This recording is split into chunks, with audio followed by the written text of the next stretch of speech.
I can hear the kids in the background making a bunch of noise.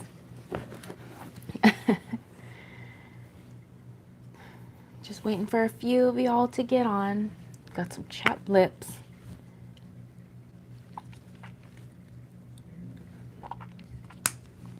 Okay.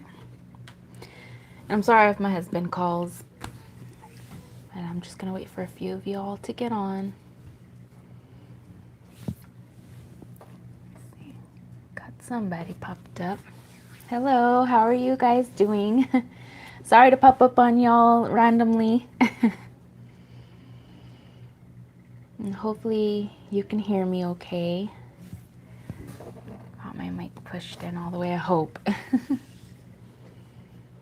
Hello, if you're just joining, I'm just gonna talk from my heart today, so no Bible in front of me. We just finished our homeschooling. Hey, how are you guys? We just finished our homeschooling session for the day, and I just wanted to talk a little bit about the homeschooling situation, because I feel like our story might motivate and inspire some of you that are going through the same things that I'm going through around this homeschooling thing. So I'm just going to give it a few more minutes.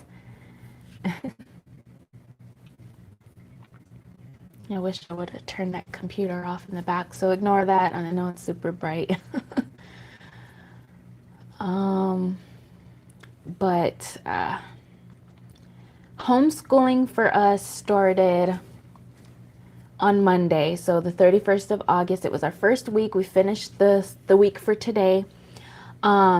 Just to give you guys a little bit of background on my children, I have a 14-year-old who's in 9th grade this year.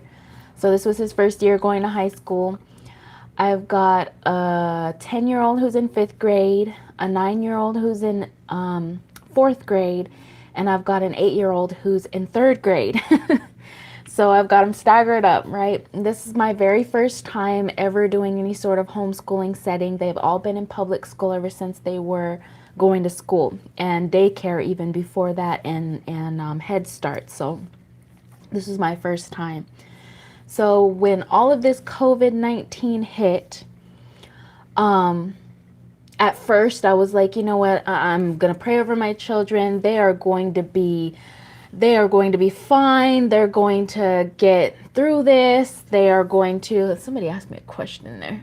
Did your school provide the children? Okay, I'm going to get to that. I'm going to let you guys know about the laptop situation and everything. But they're gonna be fine. You know, I'm gonna pray over them. They're not gonna get this disease. I don't know. I don't think I can do homeschooling. You know, I was just totally being, you know, I'm totally gonna send them. And then I started getting this uneasy feeling in my, you know, in me. And everybody in my family, they're like, oh, you know, that's going to be too hard. You know, I don't know how you're going to do it. I don't know how that's going to happen. I don't know how you're going to teach 4 kids. You know, that's going to be crazy. You know, no really support in it at all. So I started having this feeling deep down. I was like, you know what, that's not right. I don't know anymore if I should send my children to school. So I got on my hands and my knees. I would say it was probably about 3-4 weeks before school was about to actually start. And I started praying about it. I was like, God, what should I do? So he led me on a fast. So I started fasting over it and praying. And so it was, you know, I was just fasting from food. I wasn't fasting from water. It was just food. And I fasted for 2 days over this and praying, you know, constant prayer, fasting and praying over it, because I was really torn. Like, should I send the kids to school or not? And during that fast, God sent me a dream, and it was a horrible dream. I dreamt that, and I don't know if this is true. I don't know if this is, you know, this is just what God sent to me in a dream. He said that there was going to be, he gave me a specific number of children in my school district that were going to be stricken with this and possibly die. And he showed me 2 of my children that were vulnerable to this disease. At that point, I was like, okay, you showed me my confirmation. I know what I need to do now. And my decision, of course, was to keep the kids home. all four kids, there was no question at that point. I was like, you know what? I know what I need to do now. I'm going to keep my kids home, and I don't care what anybody else is going to say or do. I know what God is telling me to do. And so naturally, I told everybody, you know what? I'm going to be doing homeschooling. Nobody was for it. Everybody was totally against it. They were like, I don't know how you're going to do this.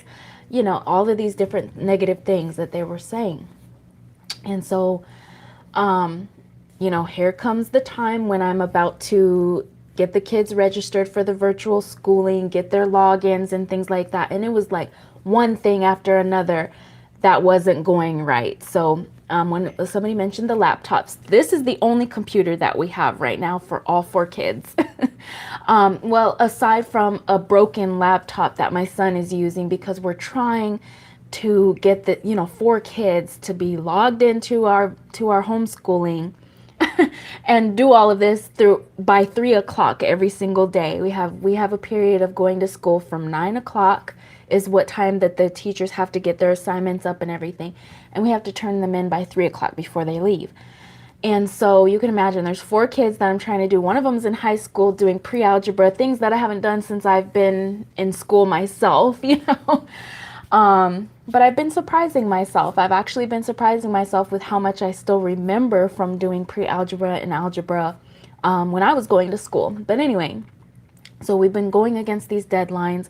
When I was registering the children, they had all these fees, of course, all these different things. I remember when I was registering my son for high school for his virtual, they said that you could only have one parent and your child has to be with you and you have to have your face masks. Well, my husband was at work and I had to bring all of my children with me because I wasn't going to leave my three younger ones at home by themselves while I have my older one with me. Well, lo and behold, they actually put this information on Facebook. I don't have Facebook. And so I didn't know. So I brought all of my children with me, and the lady was so rude to me. She said, I need for you to have all of your children stand in the corner because it was specifically told to you that you had to bring just your child and your son. I said, well, I didn't get this information. Where did you guys post this? She said, Facebook. I said, well, I don't have Facebook. And so she said, well, I still need your children to stand at the corner, and I need you to stand in line with your son to register them. So I said, you know what? My son is 14. He can stand in this line by himself. I'm going to stand over here with my children and make sure she had them far away in the corner so that they wouldn't be by anybody else, I guess, because of the disease. So I was hurt about that. So we went through that. 2 hours, they had them standing in the corner, by the way. Well, they were having one person registering about 100 students or more for online learning, so that was a nightmare. So I came home and I talked to God about that. I was like, is this my sign that I should send the kids? And I was like, no, you showed me that I need to keep my children at home. Okay. So now, as you can imagine, all of the children are, anybody that's doing online are all having to order these Google Chrome laptops. So we didn't get any, for our district. So I knew I only had the one computer, and then the one that was broken that I was actually using previously. That's why I got that one to replace it. And the screen is half cracked and broken. But you know what? My message in all of this is Satan, if he has an agenda for you and your family, he will stop at nothing to discourage you from doing what God has told you to do. So if you're in any situation like we are with my family, hang in there. Continue to lean on God. Continue to pray to God, and he will get you through whatever he needs to get you through. It's been working. I don't know how it's been working for this first week, but it's been working. And thank God I have an older son that can help the younger ones whenever I'm not there to help. And then to add things okay, so today, my neighbor, she has 5 kids also, and she's a single mom. So I feel for her. I really do. She made the decision to do online schooling at first. And we both went through this first week together, encouraging each other and one another. And today she tells me, you know what? She pulled me aside. Me and my children were bringing up some groceries this morning. She pulled me aside and she said, I just didn't want you to think that I was influencing you in any way, but I went ahead and sent my children back to school because I can't do the online schooling with them. And I was like, wow, I understand her decision to send the kids back to school because she said she couldn't do it. Fine, I'm going to put them in my prayers. But I know without a doubt that if you feel like you cannot do it, and you know that God has told you to keep your children at home, lean on him. Make sure that you go to him and not go to anybody else, or let anybody else discourage you or make the decision because you can't do it. And so naturally I was like, God, everybody around me is telling me that I need to send my kids back to school. This is not the right decision. I can't do this. I'm up against so many different odds and ends. What should I do?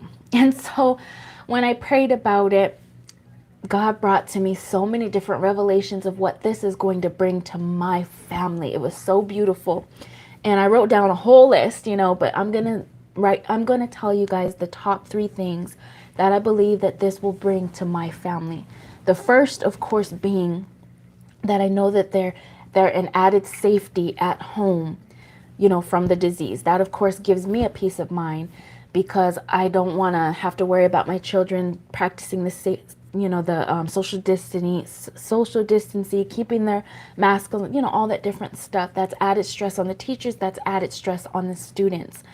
And so at least I know that they can be at home. We're safe. We're keeping things sanitized.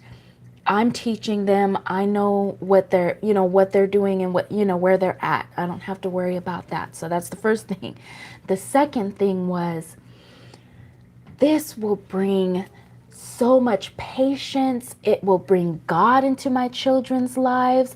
I can teach them how I want to at a pace that I know that they're gonna, I know my children best. In other words, I know who's a slower learner and who's not, who needs more help, who does, I can monitor that.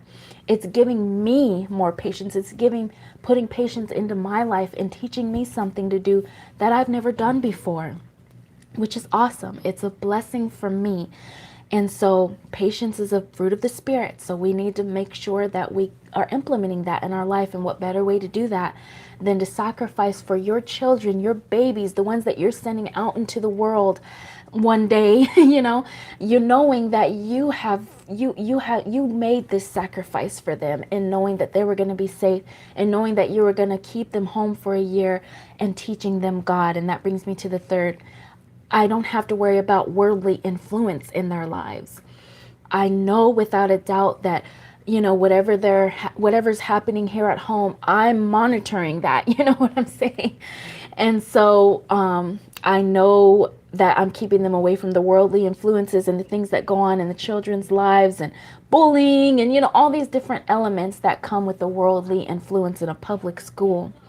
I'm keeping them at home in a sheltered environment that I know will that they'll keep with them forever, that will help grow them into the God-fearing children that I want them to be when they become adults. It starts now, it starts now.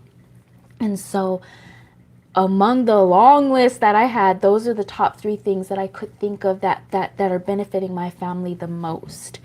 But my message in this was, y'all, do not let Satan discourage you, because at this time I have had so many curveballs, and I didn't even let you guys know the half of it, but I just wanted to give you guys the main things that happened to me that I feel like have been trying to deter me from doing this homeschooling.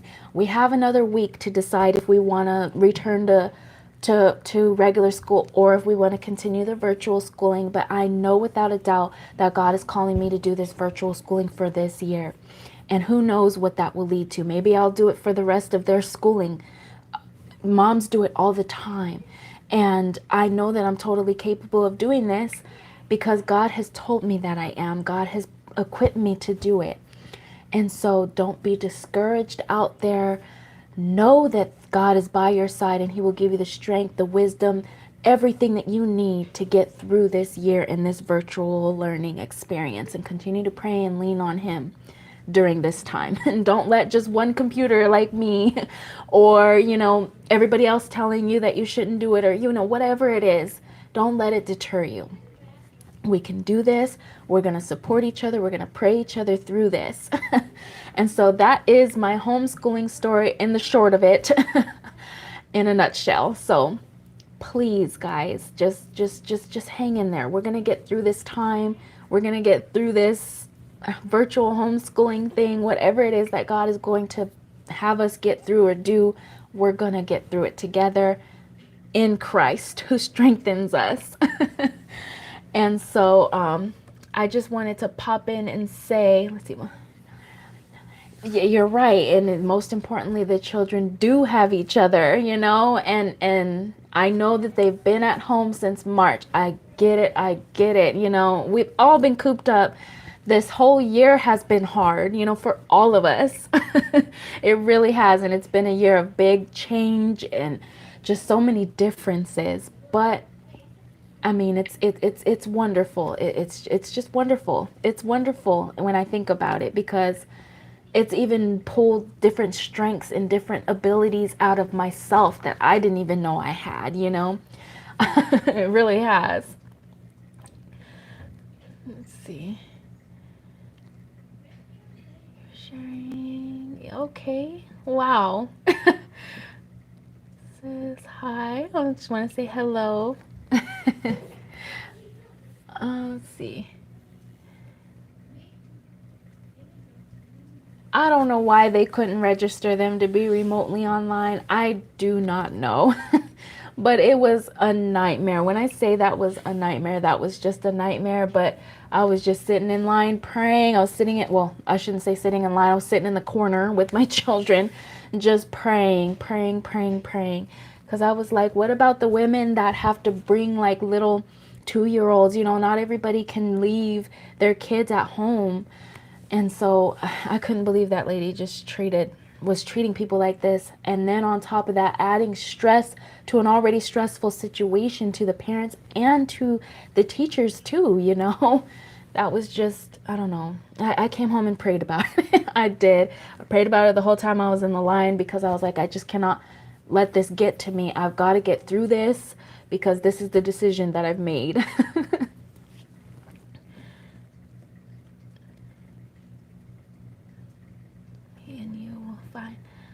Love you, sweetie. I love you too, Vicky. I haven't seen or talked to you in so long.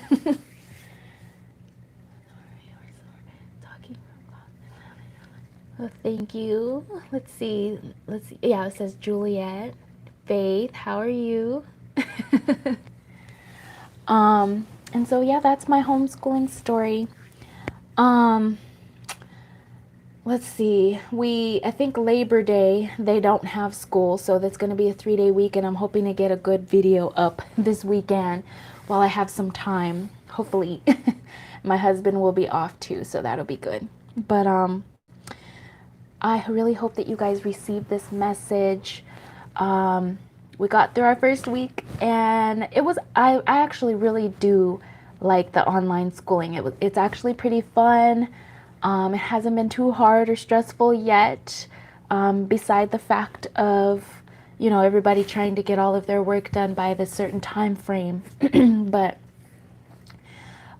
it's been good, and I hope that you guys will continue to press forward in Christ and follow the call that he has for you all on your lives as well. I love you guys so much, and hang in there in Christ. Bye.